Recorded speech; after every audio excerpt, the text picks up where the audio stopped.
ನಾನು ನಿಮಗೆ ಹೃದಯವನ್ನು ಸ್ಪರ್ಶಿಸುವ ಒಂದು ಕಥೆಯನ್ನು ಹೇಳುತ್ತೇನೆ. ಒಂದು ತಾಯಿಯ ತ್ಯಾಗ.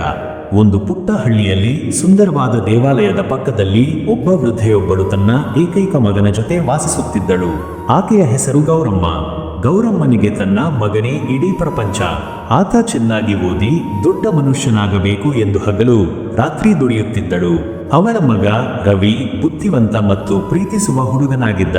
ಆದರೆ ಅವರ ಆರ್ಥಿಕ ಪರಿಸ್ಥಿತಿ ತುಂಬಾನೇ ಕಷ್ಟಕರವಾಗಿತ್ತು. ಗೌರಮ್ಮ ಬೇರೆಯವರ ಮನೆಗಳಲ್ಲಿ ಕೆಲಸ ಮಾಡುತ್ತಿದ್ದಳು, ಹೊಲದಲ್ಲಿ ದುಡಿಯುತ್ತಿದ್ದಳು. ಸಿಕ್ಕ ಕೆಲಸವನ್ನೆಲ್ಲ ಮಾಡುತ್ತಾ ತನ್ನ ಮಗನ ವಿದ್ಯಾಭ್ಯಾಸಕ್ಕೆ ಹಣ ಒದಗಿಸುತ್ತಿದ್ದಳು. ರವಿಗೂ ತನ್ನ ತಾಯಿಯ ಕಷ್ಟದ ಅರಿವಿತ್ತು. ಆತ ಚೆನ್ನಾಗಿ ಓದಿ ತಾಯಿಯ ಕನಸನ್ನು ನನಸು ಮಾಡಲು ಕಷ್ಟಪಡುತ್ತಿದ್ದ.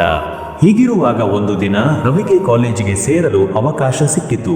ಆದರೆ ಕಾಲೇಜು ಶುಲ್ಕ ತುಂಬಾ ಹೆಚ್ಚಾಗಿತ್ತು. ಗೌರಮ್ಮನ ಬಳಿ ಅಷ್ಟು ಹಣವಿರಲಿಲ್ಲ.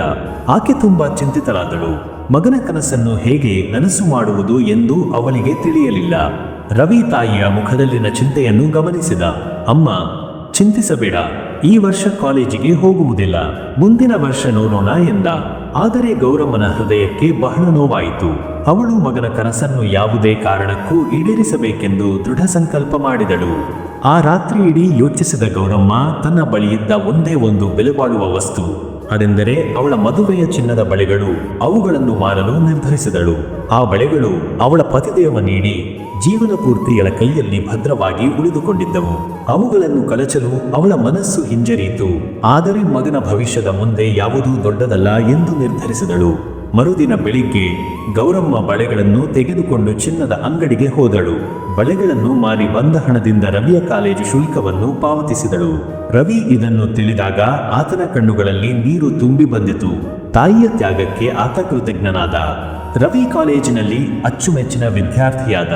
ಶ್ರದ್ಧೆಯಿಂದ ಓದಿ ಉತ್ತಮ ಅಂಕಗಳನ್ನು ಗಳಿಸಿದ.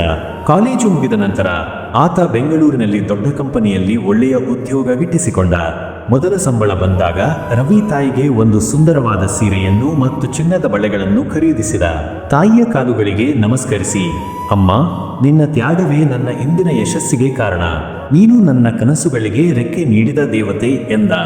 ಗೌರಮ್ಮನ ಕಣ್ಣುಗಳಲ್ಲಿ ಆನಂದ ಭಾಷ್ಪಗಳು ಹರಿದವು.